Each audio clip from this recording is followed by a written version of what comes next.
Bienvenidos a La Verdad del Evangelio con Andrew Wommack, un ministerio de enseñanza que se enfoca en el amor incondicional de Dios y su gracia. Para mí la enseñanza más importante que ha sido crucial en mi vida es la autoridad del creyente. Depende de nosotros usar nuestra autoridad para aferrarnos a esas bendiciones y andar en ellas en nuestras vidas.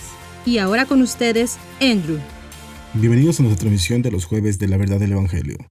Estoy llegando al final de una enseñanza que he estado compartiendo sobre la autoridad del creyente. Esta semana he estado hablando en contra del enfoque que muchas personas adoptan en relación a la guerra espiritual. Sabes, hemos hablado de nuestra autoridad y claro, nuestra autoridad no es para usarla en contra de la gente, es para usarla en contra de las cosas demoníacas. Dice en Efesios capítulo 6 que no tenemos lucha contra sangre y carne, sino contra principados, contra potestades, contra los gobernadores de las tinieblas de este siglo, contra huestes espirituales de maldades en las regiones celestes. Así que cada vez que hables acerca de la autoridad del creyente, tienes que hablar también de nuestro enemigo y cómo tenemos que resistir al diablo. Santiago 4:7, y huirá de vosotros. Y así que he estado hablando acerca de esto y diciendo que yo creo que hay un ámbito demoníaco y hay espíritus demoníacos. Sabes, acabo de orar por una mujer que tenía cáncer y creo que era totalmente demoníaco y yo reprendí esas cosas y las eché fuera de ella. Yo creo que sí existen las cosas demoníacas, pero la manera en que vences al ámbito demoníaco no consiste solamente en el reprender al diablo, debes conocer la verdad. Satanás pelea en contra de nosotros con mentiras y engaños. Esa es la razón por la que titulé esta última enseñanza en mi serie La autoridad del creyente, cómo la guerra está en la mente. La batalla no está ahí, allá afuera en el ámbito espiritual. La batalla está en la mente. Satanás ataca a las personas con mentiras y engaños. Y así que lo que quiero hacer hoy y mañana es tomar algunos ejemplos del Antiguo Testamento que con frecuencia son utilizados como ejemplos de la manera como debemos hacer la guerra espiritual.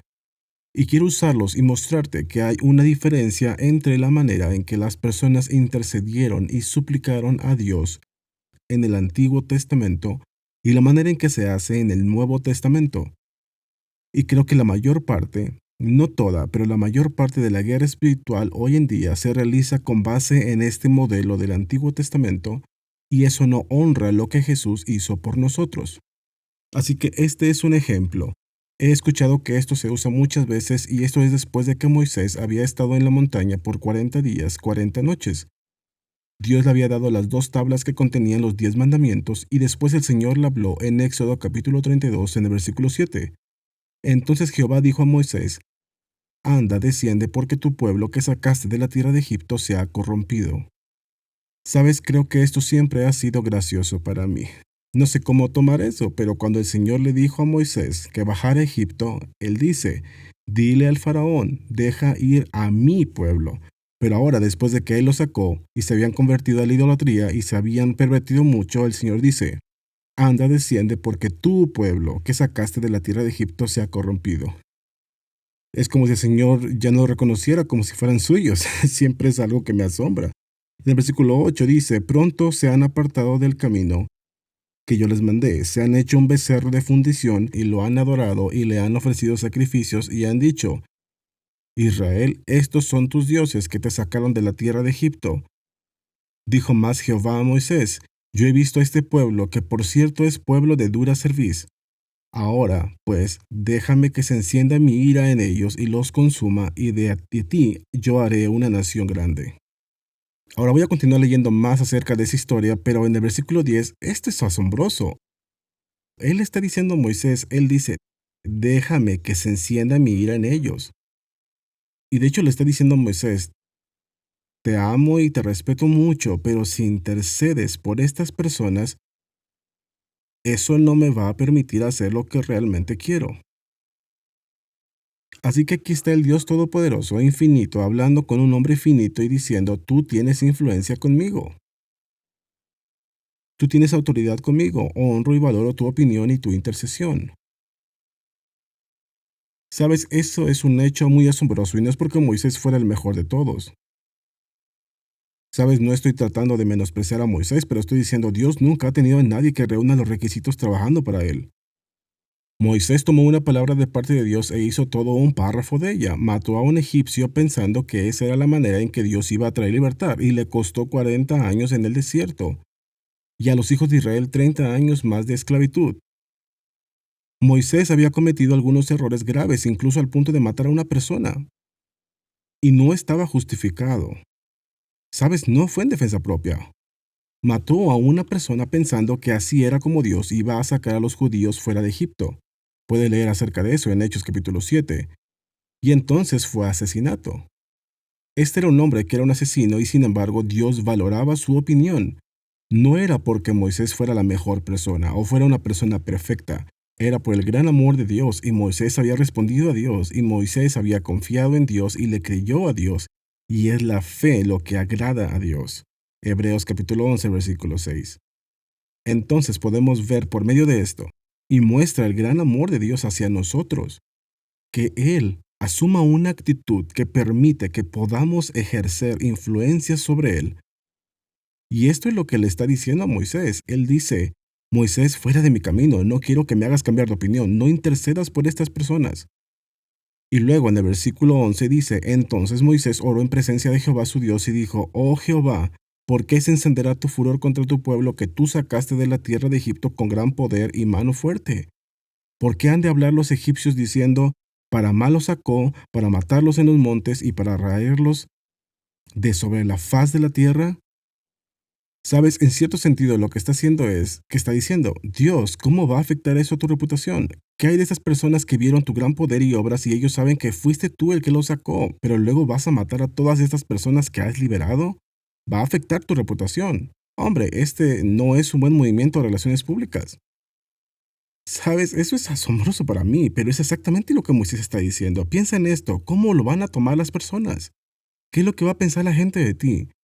Y luego él dijo en la última parte del versículo 12, él dijo, vuélvete del ardor de tu ira y arrepiéntete de este mal contra tu pueblo. Moisés le dijo a Dios que se arrepintiera. Sabes, eso es absolutamente asombroso. Y como ya dije, si no fuera por el hecho de que tenemos un Dios maravilloso, amoroso, bondadoso, aún en el Antiguo Testamento, antes de que nuestra deuda fuera pagada, cuando la ira todavía estaba contra su pueblo, incluso en ese entonces vemos a un Dios misericordioso. Y puedo asegurarte que la mayoría de nosotros, si hubiera una persona a la que tú hubieras creado, y te hablara de esta manera y dijera, ¿qué va a pensar la gente de ti? Va a afectar tu reputación, vuélvete, arrepiéntete. Te aseguro que la mayoría de nosotros, si fuéramos el Dios Todopoderoso, lo hubiéramos convertido en un montón de cenizas ahí mismo. Pero ¿sabes qué es asombroso? Es asombroso lo que Moisés dijo, arrepiéntete de este mal contra tu pueblo, pero hay algo aún más maravilloso. En el versículo 14 dice, entonces Jehová se arrepintió del mal que dijo que había de hacer a su pueblo. Es increíble que Moisés fuera capaz de decir arrepiéntete, y después es asombroso que Dios amó a su pueblo, y honró y respetó a Moisés, tanto que le hizo caso a un hombre y se arrepintió. Eso es asombroso. Y en fin, la razón por la que menciono esto es para decir que he escuchado que hay personas que usan este mismo ejemplo para decir que esta es la manera como debemos orar hoy en día y pedirle a Dios que se arrepienta. Dios, no destruyas a los Estados Unidos o cualquier nación donde estés viendo el programa. Pero no destruyas a este país, Dios. Vuélvete de tu ira. No derrames tu juicio. Y la gente usa esto y es exactamente lo que hizo Moisés. Pero déjame leerte en un versículo del Nuevo Testamento en 1 Timoteo capítulo 2 en el versículo 5. Dice, porque hay un solo Dios y un solo mediador entre Dios y los hombres, Jesucristo hombre. Si unes esto con Gálatas capítulo 3 versículo 19, entonces ¿para qué sirve la ley? Fue añadida a causa de las transgresiones hasta que viniese la simiente. Esto está hablando de Jesús, a quien fue hecha la promesa y fue ordenada por medio de ángeles en manos de un mediador. Esto se refiere a Moisés. Si lo lees en contexto, se refiere a cómo la ley fue dada a Moisés. Moisés era el mediador entre Dios y el hombre. La palabra mediador significa que otra palabra que usaríamos en la actualidad sería como un árbitro. Tienes estas dos partes que se oponen la una a la otra y traes a un árbitro o un mediador para intentar reconciliarlos y guiarlos a algún tipo de compromiso para que no haya esta enemistad ni enojo entre ellos. Y entonces Moisés fue un mediador. Él se interpuso entre Dios y el hombre y Dios iba a eliminar a toda la nación israelita debido a su pecado. Y Moisés fue un mediador, interfirió y dijo: vuélvete del ardor de tu ira, arrepiéntete de este mal, y Dios se arrepintió. Moisés fue un mediador, pero en el Nuevo Testamento hay un solo mediador entre Dios y los hombres, Jesucristo hombre. Era lo correcto que Moisés hiciera lo que hizo porque Jesús todavía no había venido. No se había pagado por los pecados, estaban matando animales y ofreciendo su sangre. Pero dice en Hebreos que es imposible, que la sangre de los toros y de los machos cabríos no puede quitar los pecados. Solo era simbólico, realmente no satisfacía nada. Solo era una imagen, un tipo y una sombra, señalando hacia algo que Jesús iba a hacer. Así que en el Antiguo Testamento los pecados no habían sido expiados y había ira de Dios hacia el hombre. Y por lo tanto, era necesario que hubiera mediadores, intercesores, que se pusieran entre un Dios enojado y la gente que merecía su juicio. Y era correcto que Moisés hiciera lo que hizo en Éxodo capítulo 32. Pero si de alguna manera u otra pudiéramos tomar a Moisés y trasladarlo al tiempo en que vivimos, después de la muerte, la resurrección y la mediación de Jesús, y si Moisés tratara de suplicarle a Dios ahora de la manera en que lo hizo en Éxodo capítulo 32, él estaría en contra de todo lo que Jesús vino a hacer. Jesús pagó por nuestros pecados a tal grado que Dios ya no está enojado, y sé que lo que estoy diciendo aquí va en contra de muchas cosas religiosas, y que muchas personas batallan con esto y no pueden aceptar totalmente lo que estoy diciendo.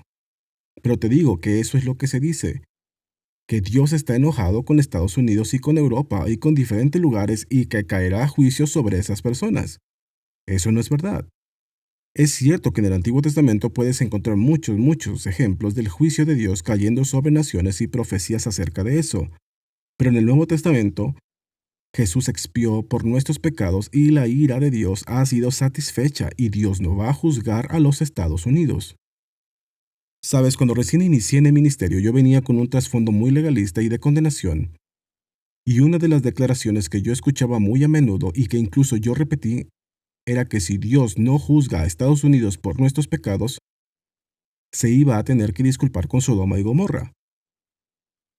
Y la lógica detrás era que los Estados Unidos se habían convertido en una nación tan inmoral e impía como Sodoma y Gomorra. Y realmente no pienso que mucha gente pueda refutar eso. Me refiero a que durante la última generación la moralidad de los Estados Unidos ha ido en picada. Y el punto era que tú sabes, Estados Unidos merece el juicio tanto como Sodoma y Gomorra. Y eso es verdad si solo estás viendo en el ámbito natural. Pero hay una gran diferencia entre los días de Sodoma y Gomorra y los días en los que vivimos. Y esa diferencia es Jesús. Jesús vino y llevó los pecados del mundo entero sobre él y pagó por ellos. Y cargó con toda la ira de Dios. No solo una parte. Toda la ira de Dios contra el pecado fue puesta sobre Jesús. Los pecados han sido pagados. Dice en 1 de Juan capítulo 2 que Él es la propiciación por nuestros pecados y no solamente por los nuestros, sino también por los de todo el mundo. Los pecados de todo el mundo han sido pagados. ¿Eso significa que todos son salvos? ¿Que todos han nacido de nuevo? No. El pago ha sido hecho, pero tú tienes que confesar a Jesús como tu Señor y creer en tu corazón que Dios lo resucitó de entre los muertos. Necesitas recibir esa salvación.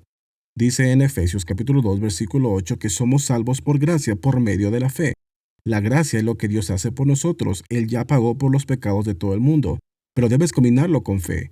Si no pones fe en la gracia de Dios, entonces, aunque la provisión ya esté ahí, no tendrá alguna aplicación para ti. Así que estoy diciendo que Jesús ya lidió con la ira de Dios. Dios no está enojado. Pero debes recibir ese perdón para poder recibir todos sus beneficios. Pero mira, hay una diferencia entre el día de hoy y antes en los tiempos de Sodoma y Gomorra. Yo solía decir, si Dios no juzga a los Estados Unidos, tendrá que disculparse con Sodoma y Gomorra. Pero ahora digo que si Dios juzga a Estados Unidos, va a tener que disculparse con Jesús porque Jesús pagó por nuestros pecados. Ahora, esto significa que como Dios ha pagado por nuestros pecados por medio de Jesús, no importa si vivimos en pecado. Así que podemos ser tan impíos como Sodoma y Gomorra y que no hay ningún aspecto negativo. Eso es totalmente falso. Porque aunque Dios no está tomando nuestros pecados en nuestra contra, Satanás obtiene acceso a nuestras vidas por medio de nuestros pecados. Romanos capítulo 6, versículo 16 dice, ¿no sabéis que si os sometéis a alguien como esclavos para obedecerle, sois esclavos de aquel a quien obedecéis, sea del pecado para muerte o sea de la obediencia para justicia?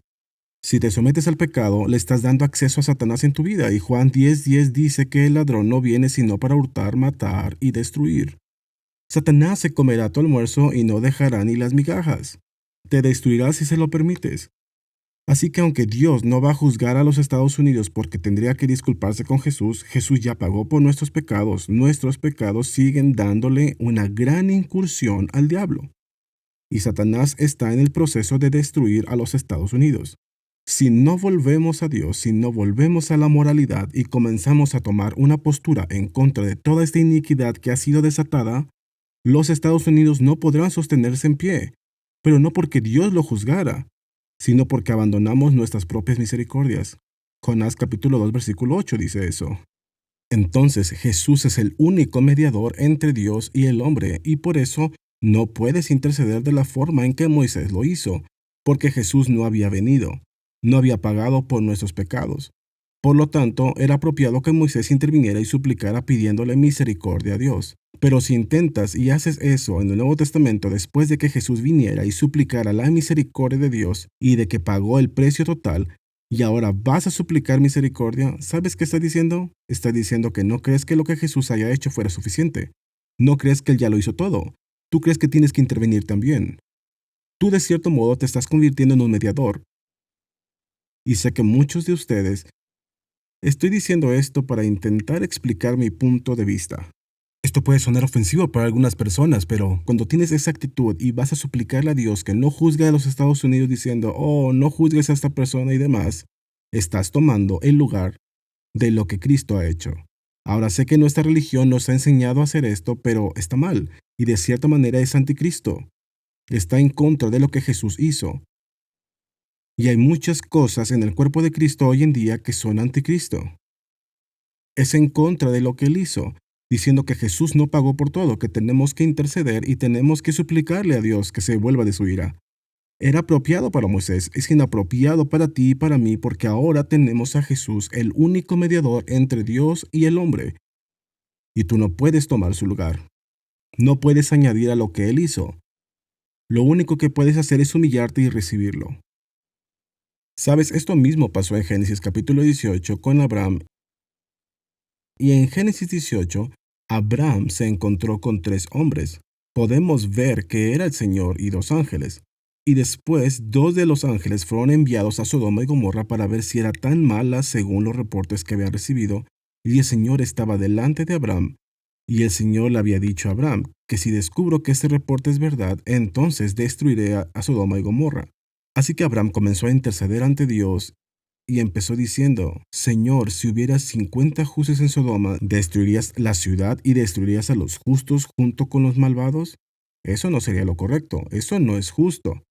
Un Dios justo ciertamente no haría eso. Y el Señor dijo, si encuentro 50 justos, no destruiré Sodoma. Y después él dice, ¿qué tal 45? Y él dijo, no lo haré si encuentro 45. ¿Qué tal 40? Y él dijo, no lo haré si encuentro 40. ¿Qué tal 30, 20, 10? Y Abraham paró en 10, dando por hecho que seguramente había por lo menos 10 personas justas en Sodoma y Gomorra. Resultó que no lo sabía. Las escrituras dicen en 2 de Pedro capítulo 2 que este hombre justo, hablando de Lot, era un hombre justo. Él era un hombre justo viviendo ahí.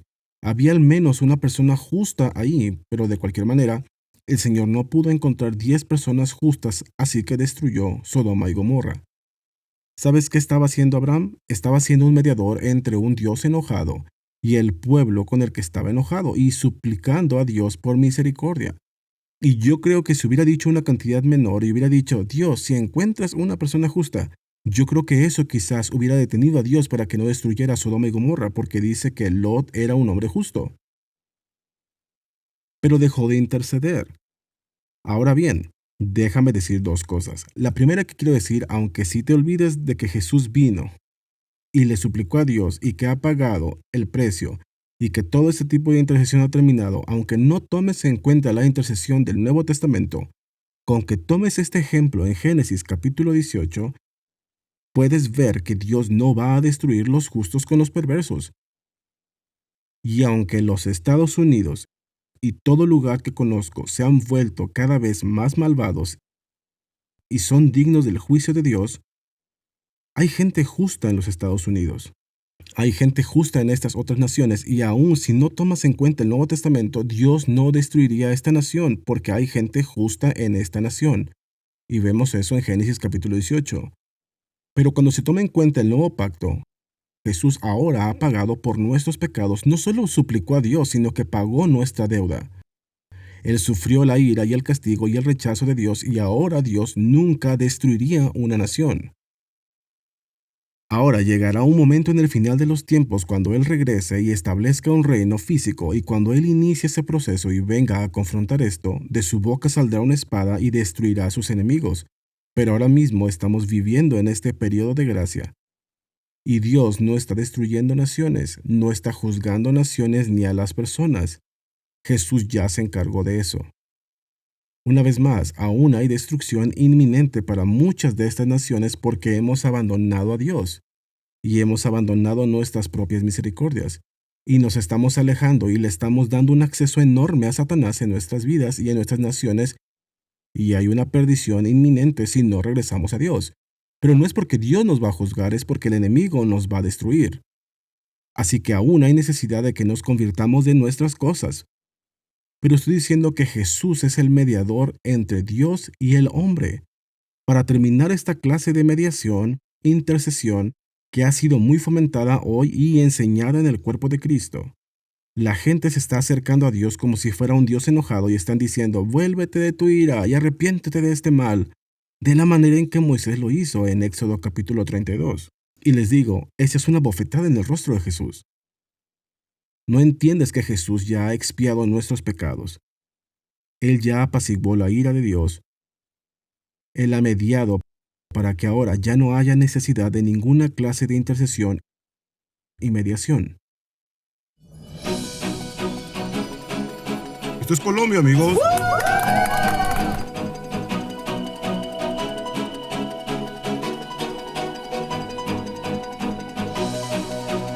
Esta noche pude dar mi testimonio, así que después de la reunión en la iglesia, nos pidieron que pasáramos al frente y estuviéramos listos para orar por la gente. Y varias mujeres vinieron conmigo llorando, y pude abrazarlas y orar por ellas en el espíritu. Simplemente fue una experiencia poderosa. Y esta mañana tuvimos un servicio para los jóvenes. Nos pusimos en pie y les preguntamos si alguien quería escuchar la voz del Señor con más claridad. Y el Espíritu de Dios se movió ahí con mucho poder. En verdad hubo una manifestación del Espíritu Santo en ese lugar. Ya no se trataba de nosotros, sino de lo que al Padre más le importa, que son sus hijos. Poder compartir el Evangelio con personas cuyos corazones están abiertos para recibir amor, la palabra, para experimentar una transformación, la sanidad, ha sido una experiencia hermosa. Se dieron muchísimos milagros. Hubo un hombre joven que vino con dolor en sus piernas y oramos por él y pude escuchar y sentir un crujido en su pierna y le pregunté, ¿cómo te sientes? Y él dijo, estoy sanado. Y Dios es muy grande por todas las cosas que Él hace. So I know the Lord is very big God for everything He did for me tonight. Gracias a Charis Bible College por enviar un grupo misionero a Villavicencio, Colombia, para impactar los corazones y las vidas de todos aquí en Colombia. Andrew Wommack Ministries continúa esparciendo el Evangelio por todo el mundo. Para ser parte de lo que Andrew está haciendo en lugares como Colombia, sé un asociado nuestro o visita nuestro sitio web para encontrar un campus de Charis Bible College cerca de ti. Me gustaría pedirte que ores respecto a convertirte en un asociado nuestro.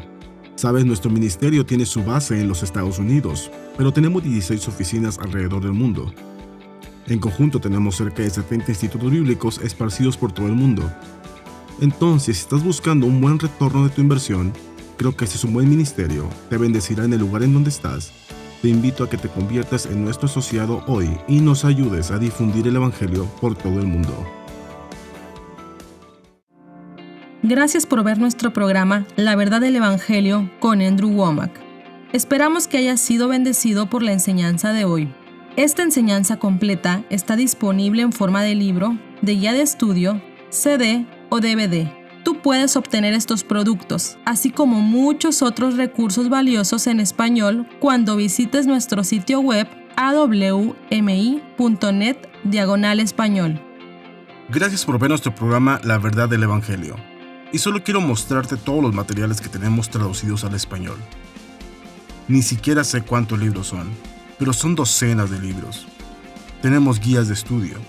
Tenemos muchísimos materiales de estudio que hemos diseñado para que recibas de parte del Señor. Y en verdad me gustaría invitarte a que por favor aproveches esto.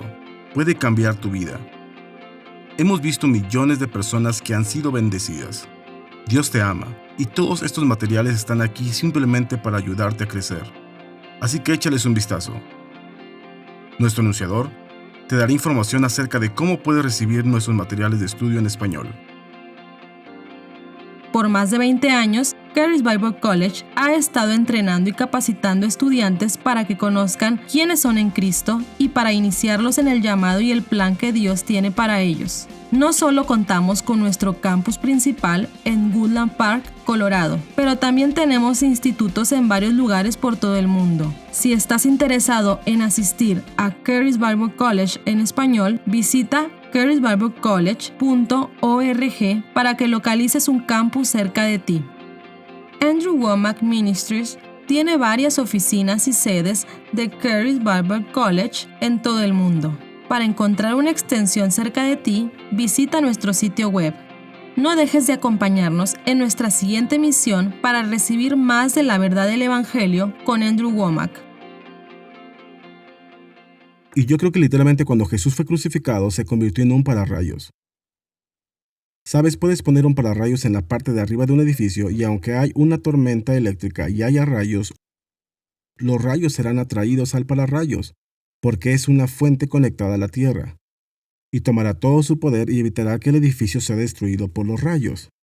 De igual manera Jesús, cuando fue levantado, se convirtió en un pararrayos de toda la ira de Dios, y en lugar de que la ira de Dios nos golpee a ti y a mí, y que tengamos que soportar la ira de Dios, Jesús atrajo ese juicio, toda la ira de Dios hacia Él mismo.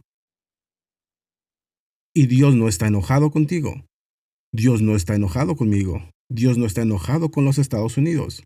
¿Estoy diciendo que haces todo bien? ¿Estoy diciendo que hago todo bien? ¿Estoy diciendo que los Estados Unidos no tiene pecado? No, no es lo que estoy diciendo. Pero estoy diciendo que toda la ira de Dios en contra de nuestro pecado fue puesta en Jesús. Toda. Todo el juicio vino sobre Jesús. Acompáñanos en nuestra próxima transmisión en la que Andrew continuará enseñando sobre la autoridad del creyente.